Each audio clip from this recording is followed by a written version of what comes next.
warahmatullahi wabarakatuh.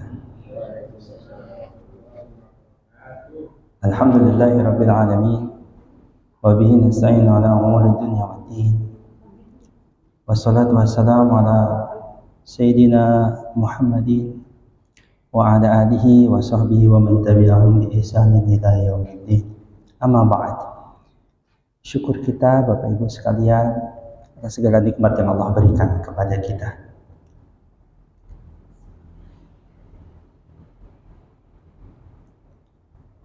Allah masih berikan kita kesempatan, Allah masih berikan kita usia, Allah masih akan berikan kita iman untuk terus beribadah kepadanya.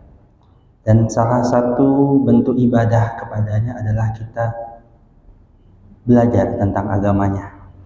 Mudah-mudahan apa yang kita lakukan hari ini adalah bagian kita belajar, ikhtiar, mengenal, memahami, memperbaiki agama kita.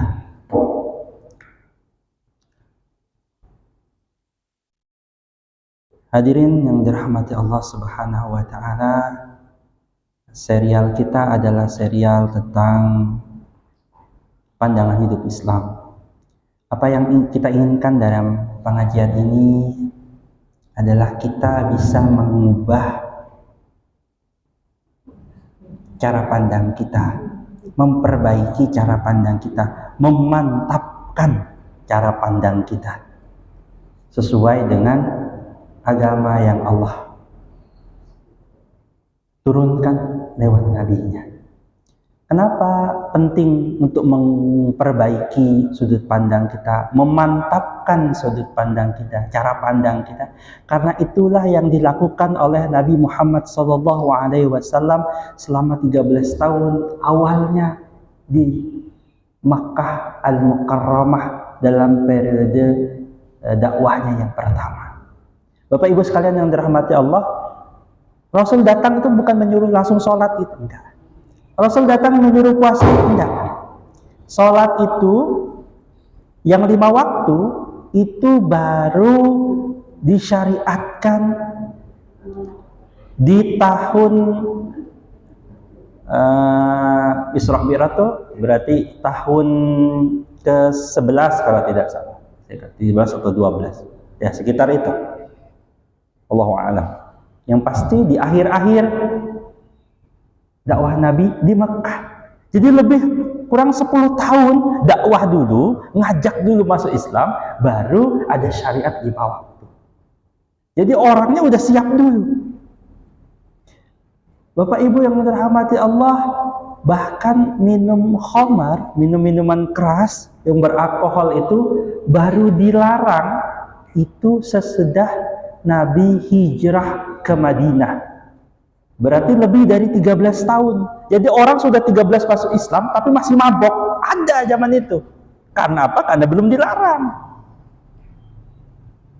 Perzinahan juga itu baru dilarang, seingat saya, itu di fase Madinah. Banyak aturan-aturan hukum, aturan-aturan harus begini, harus begitu, itu baru diterapkan di fase Madinah. Maksudnya fase apa? Ketika Nabi sudah hijrah ke Madinah. Para ulama mengungkapkan itu ada hikmahnya, itu ada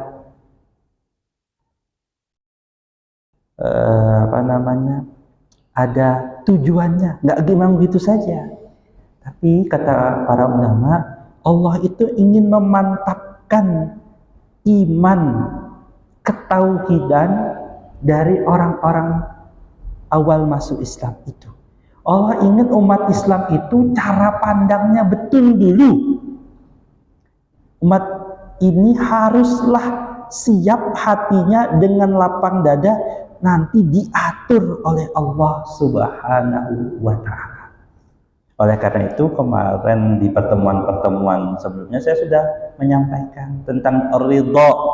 Nah, ridha inilah yang nanti dipersiapkan sekian tahun di fase Mekah itu agar umat Islam ridha.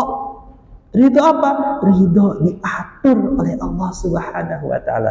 Kata Bunda Aisyah, seandainya pelarangan minum khamar, mabok, mohon maaf, okay. Bapak Ibu sekalian, orang minum khamar itu, mabok itu, dulu itu adalah budaya yang sangat lekat dengan orang-orang Arab kali itu. Jadi ada seorang nama yang sangat kita kenal, Sayyidina Umar, itu mohon maaf, itu dulu sering mabok. Bahkan pernah dalam keadaan sholat, dalam keadaan mabok. Ustadz kok ngarang-ngarang nih, ada sahabat Umar kok mabok. Iya, waktu itu mabok belum dilarang. Jadi Bapak Ibu sekalian, dalam kita perlu memahami Islam ini datang nggak blek langsung ada juknisnya, juknisnya lengkap gitu, enggak. Islam itu datang bertahap-tahap, diatur dulu begini, ada step by stepnya. Jadi selama 23 tahun Al-Quran itu turun. Itu salah satunya ingin menyiapkan orang step by stepnya. Enggak langsung ujuk-ujuk jadi gitu. Ujuk-ujuk sholat 5 waktu. Enggak. Sholat 5 waktu itu setelah 10 tahun Nabi diangkat menjadi Nabi, baru ada aturan sholat 5 waktu. Baru seingat saya di tahun kedua Hijriah, berarti 14 atau 15 tahun sejak masuk Islam, baru disuruh puasa.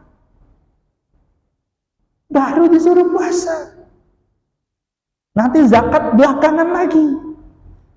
Nabi haji sesuai dengan manasik yang sekarang, itu juga nanti belakangan lagi. Itu pertanda belajar Islam ada tahapnya, pelan.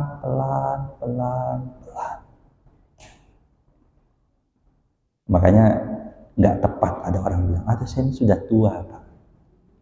Bu, saya kalau sudah belajar udah berat kepala. Sahabat itu ada yang baru latihan puasa, usianya udah 50-an, 60-an. Ada sahabat yang baru belajar sholat, itu baru usia 50, 60, 70 ada. Jadi Islam itu untuk seluruh zaman, untuk seluruh usia. Belajar itu untuk seluruh usia.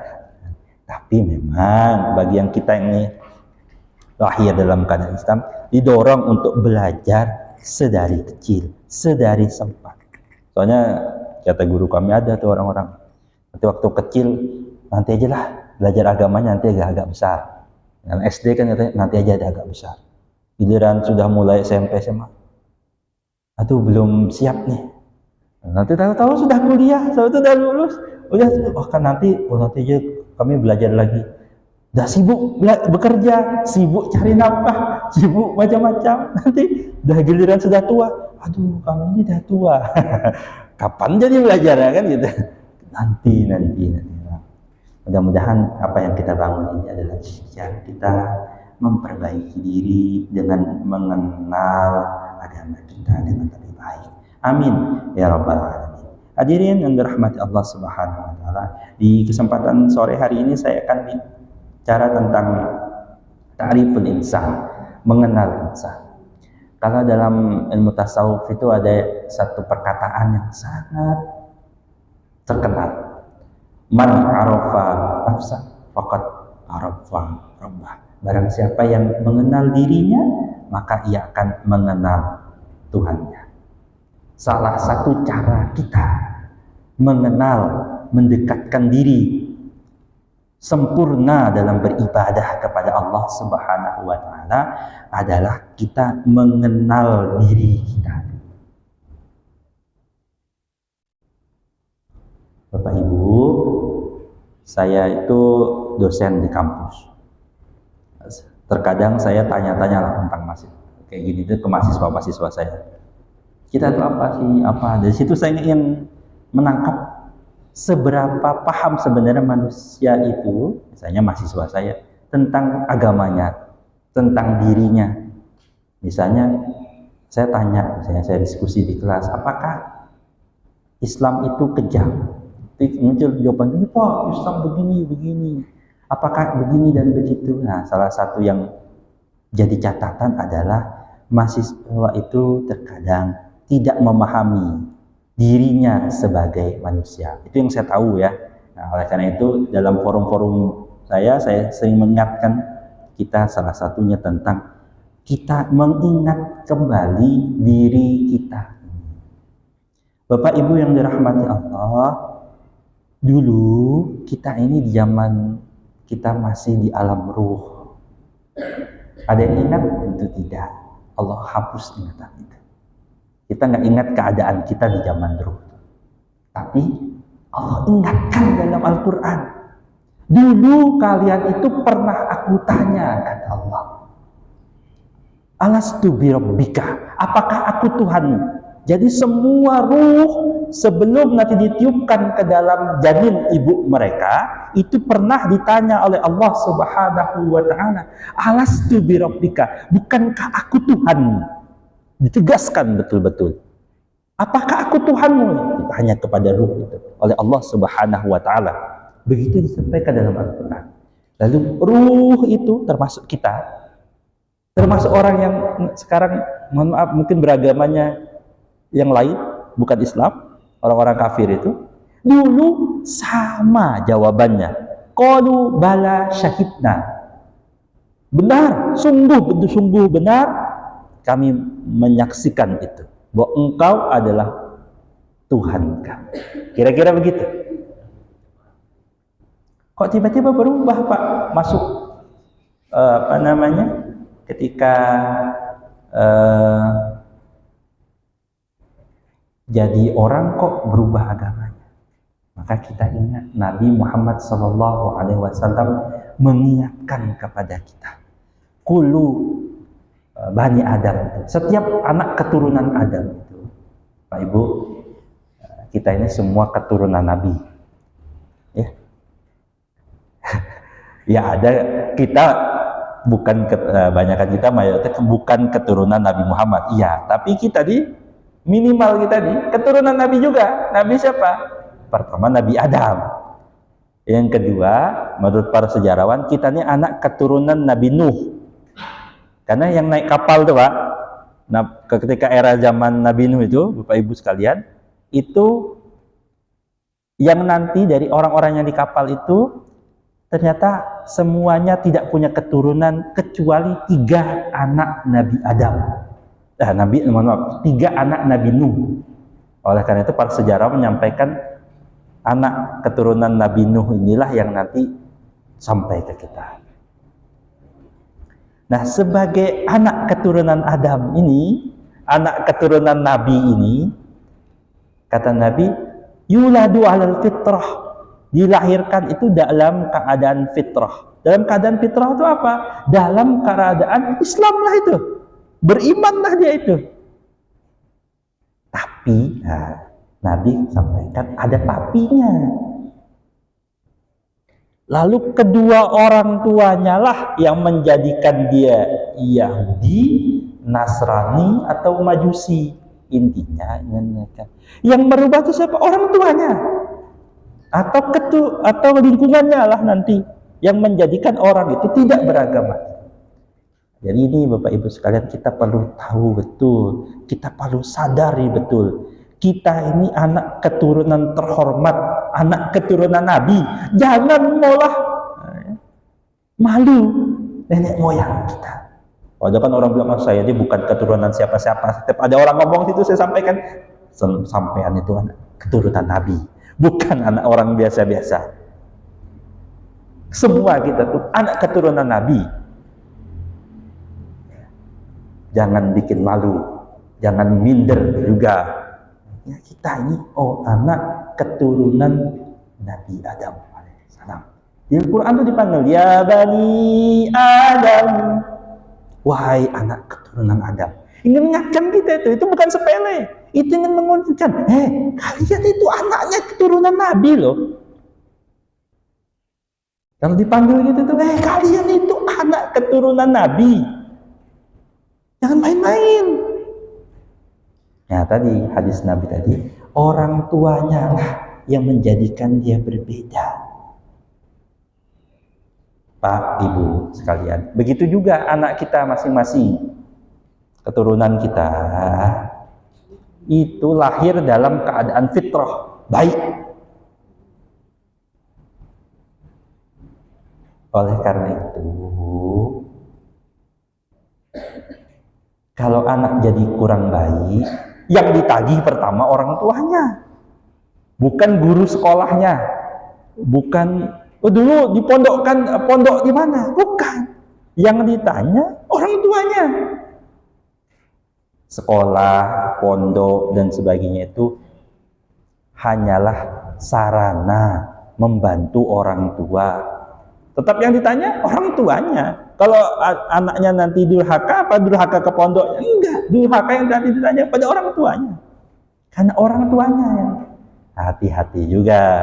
Bunyi orang sekarang tuh bukan hanya ada anak durhaka, tapi ada juga orang tua durhaka. Apa itu? Orang tua yang tidak mendidik anaknya dari sedari kecil tuh nggak dididik.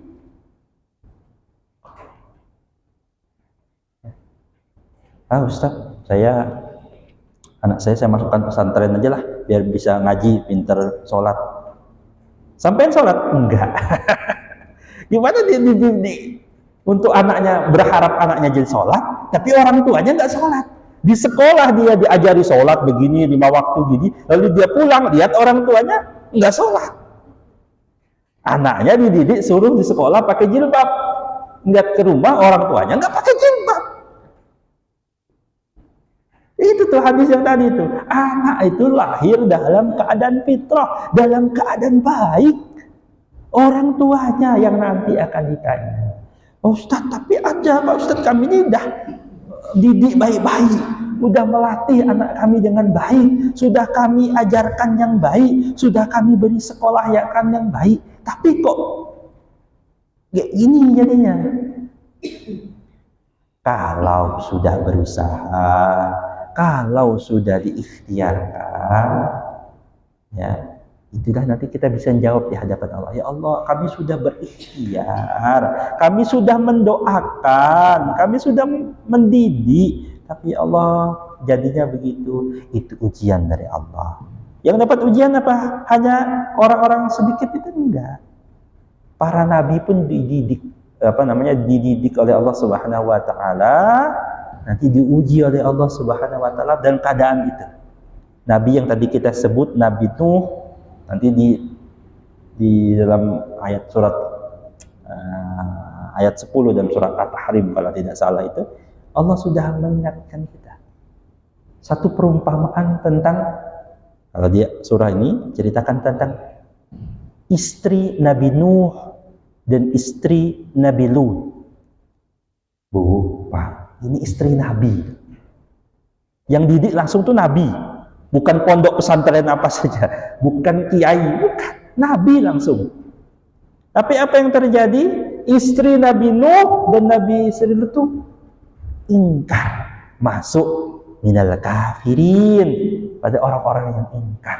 Suaminya seorang tuh, suaminya sendiri nggak diikuti, padahal suaminya Nabi. Begitu juga anaknya. Nabi Nuh itu ada anaknya yang ingkar. Jadi dalam beberapa riwayat yang kita tahu, anak Nabi Nuh itu ada 4 yang kita tahu. 3 beriman, yang 1 tidak beriman. Yang 3 sudah naik kapal, sudah bareng itu, banjir sudah naik gitu, airnya sudah tinggi itu. Anak itu dipanggil, "Hai anakku," kata Nabi Nuh, "sini, beriman kepada Allah, naik engkau ke atas kapal ini agar engkau selamat." Anaknya bilang, "Tidak Bapak, aku tidak akan beriman kepada engkau dan Tuhanmu.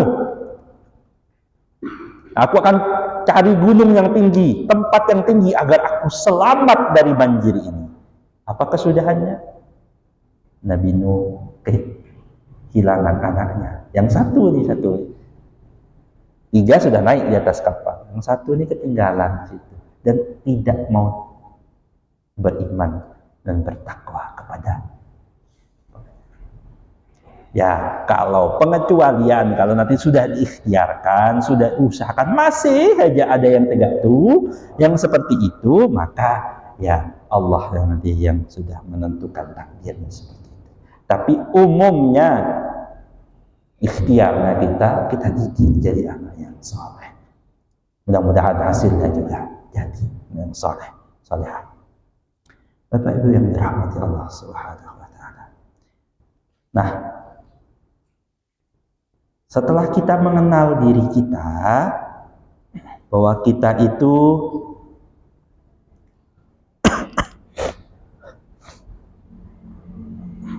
dulu di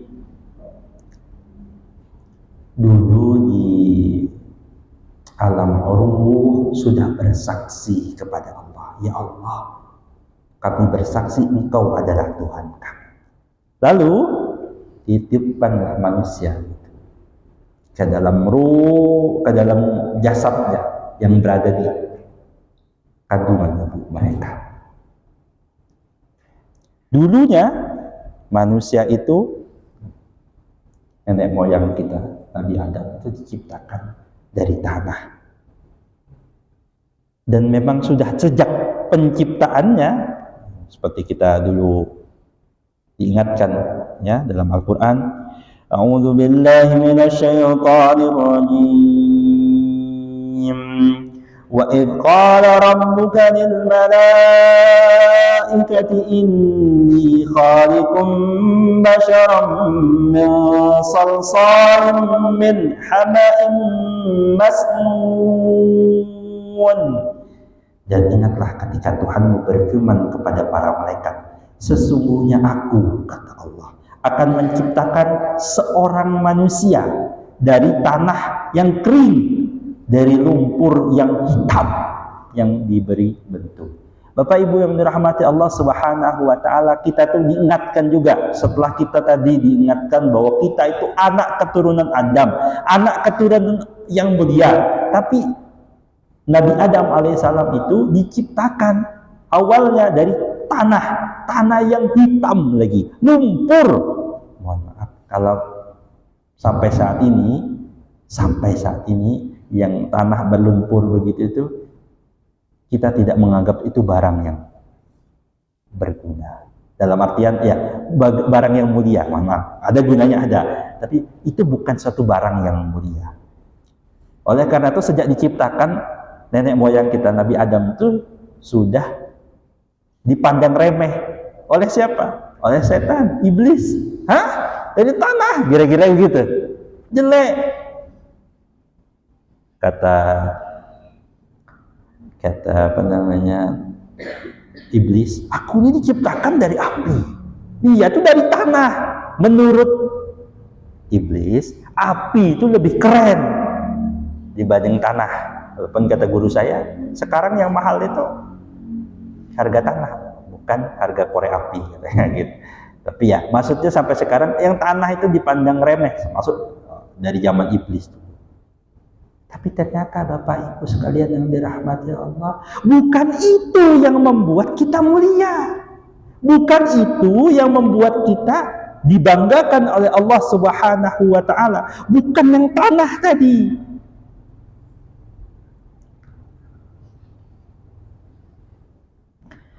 Kata Allah dalam Al-Quran surah Al-Hijr, فَإِذَا سَوَّيْتُهُ وَنَفَحْتُ فِيهِ مِنْ رُوحِي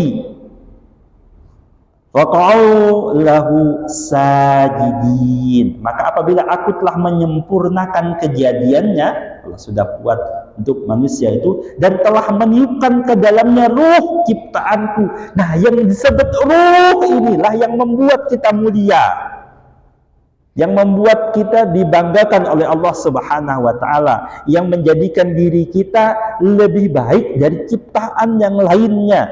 Bahkan bisa jadi manusia itu dalam kondisi yang baik, dia lebih baik dibanding malaikat. Maka kata Allah, tunduklah kamu kepadanya dengan bersujud. Kepada para malaikat, pada jin dan sebagainya itu diminta untuk sujud kepada kakek moyang kita Nabi Adam itu apa? Bukan karena tanah lumpurnya yang hitam, itu bukan. tapi karena ruh mir Rabbi, karena ruh itu. Bapak Ibu yang dirahmati Allah, dengan kita memahami ini apa sih gunanya, agar kita tahu tubuh kita itu ada dua unsur. Unsur yang dulu dibuat dari tanah, keadaannya itu hina, ya sampai saat ini ya tidaklah lebih baik. Dan yang membuat kita mulia itu ternyata bukan fisik kita yang dulu Allah ciptakan dari tanah itu. Bukan itu. Bukan gagahnya kita, bukan kuatnya kita, sehat, karena kita, cantik menawannya kita. Itu yang membuat kita mulia. Bukan itu. Tapi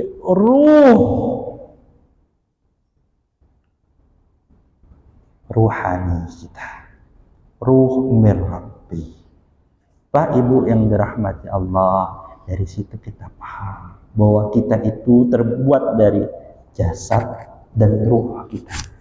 Dan ruh itu nanti bersama dengan jasad ini yangilah menjadikan kita disebut manusia yang berakal, orang yang punya pikiran, orang yang membedakannya dengan binatang. Ya. Kalau ada binatang dikasih hewan liar ya, kucing liar itu dikasih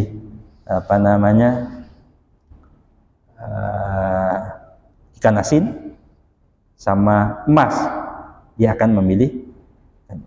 Ada ikan asin sama uang 5 juta rupiah, dia akan pilih ikan asin. Kenapa? Karena akalnya, bukan akalnya, disebut instingnya, hewan akan memilih makanan itu. Kalau manusia kasih pija, sebutin kasih uang 5 juta, ibu pilih mana bu? Tetap pija? Enggak. Kita kan dengan sadar memilih uang itu. Gampang tuh pijanya, bisa beli pakai uang itu kan itu. Karena kita punya pikiran. Dengan akal inilah kita dimuliakan oleh Allah Subhanahu wa Ta'ala. Oleh karena itu, kita akan jadi mulia beneran kalau akal dan ruh ini kita perdayakan. Tapi akan jadi hina kalau sibuk dengan urusan yang sifatnya jasadiyah, yang sifatnya dari tanah. Izin minum, Mbak. Kayaknya saya jadi benar.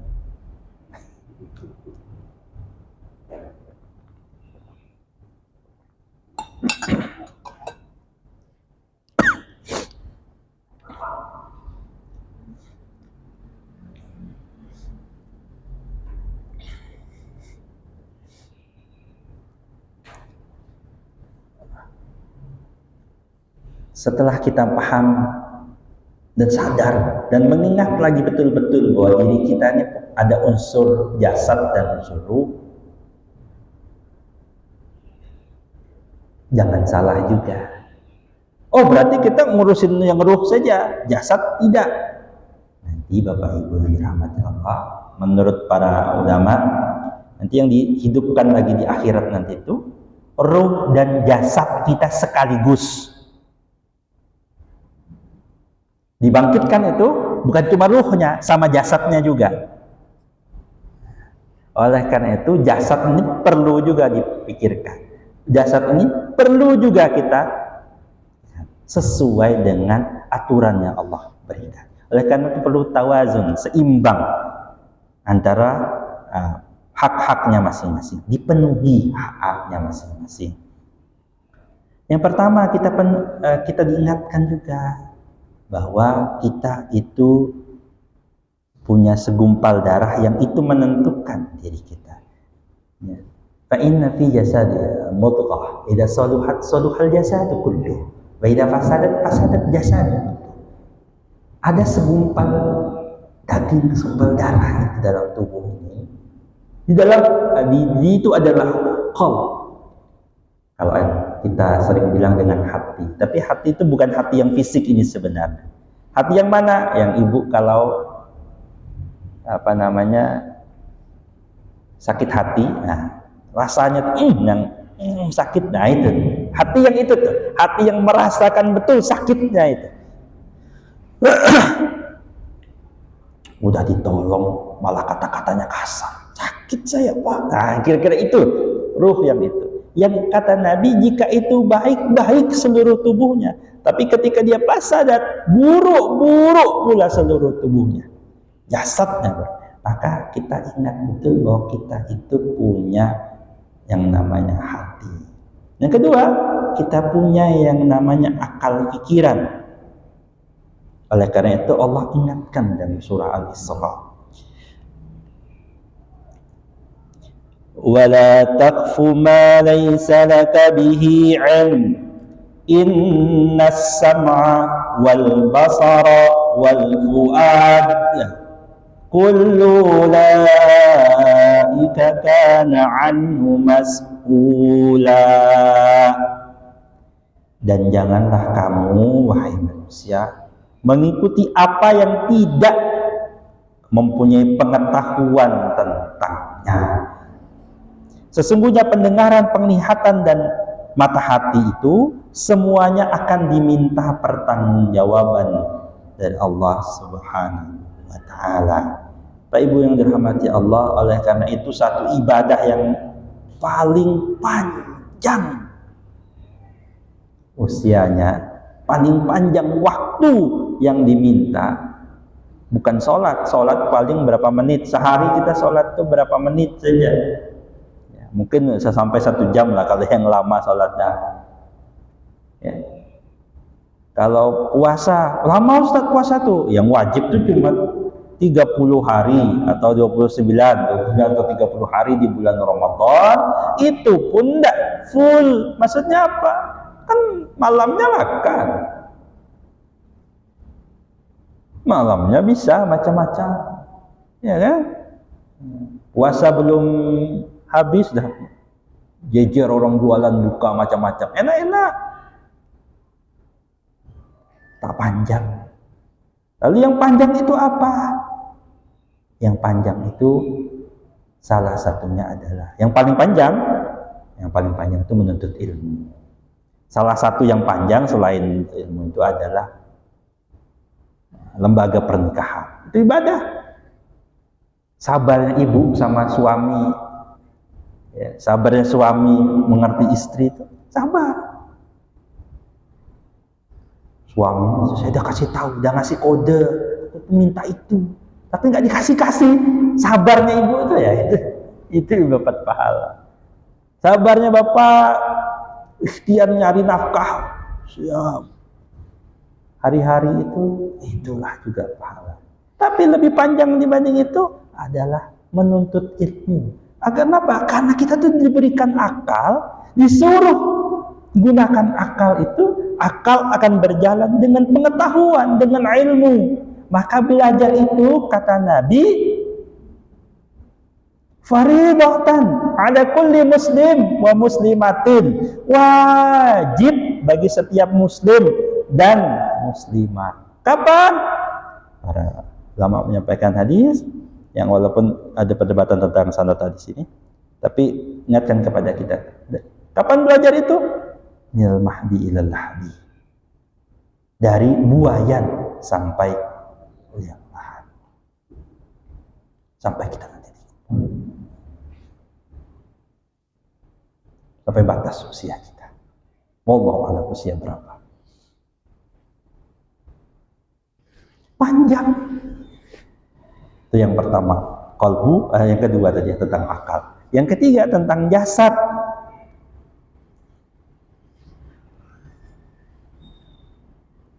Hal yang paling mudah yang ingin saya sampaikan terkait 3 hal, jasad, akal, dan ruh, itu adalah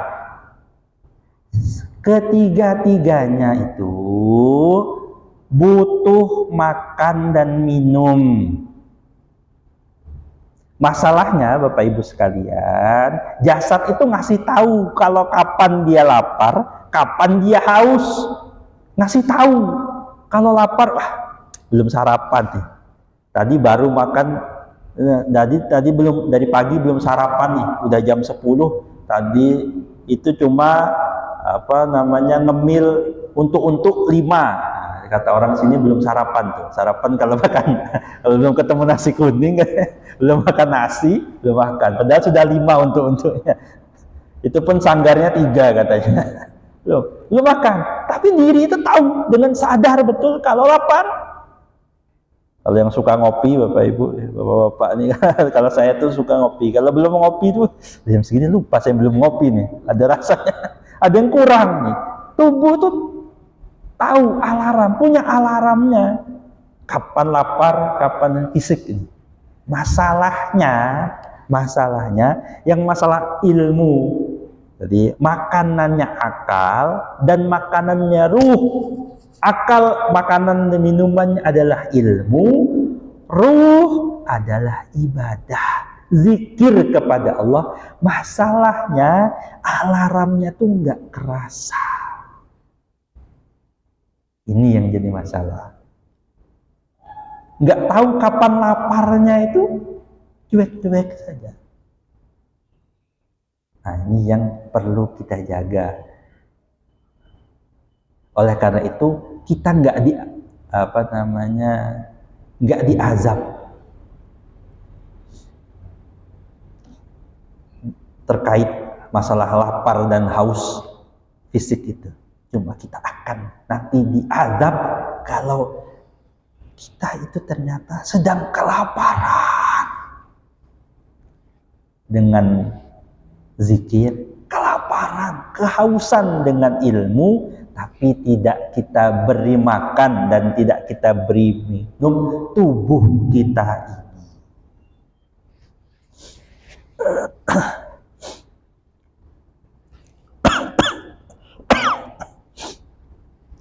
Tubuh fisik ini kalau sakit udah kasih tahu. Saya ini semingguan pilek, tahu kita gejalanya kayak gini, kadang pusing. Tapi kalau diri sedang berpenyakit yang sifatnya penyakit akal dan penyakit hati, seringnya nggak tahu.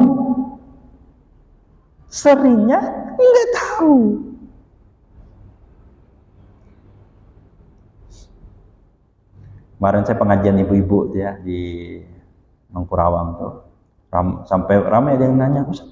Kemarin tuh saya ngomongin tentang ada makanan-makanan yang nggak halal tapi ternyata banyak orang nggak tahu.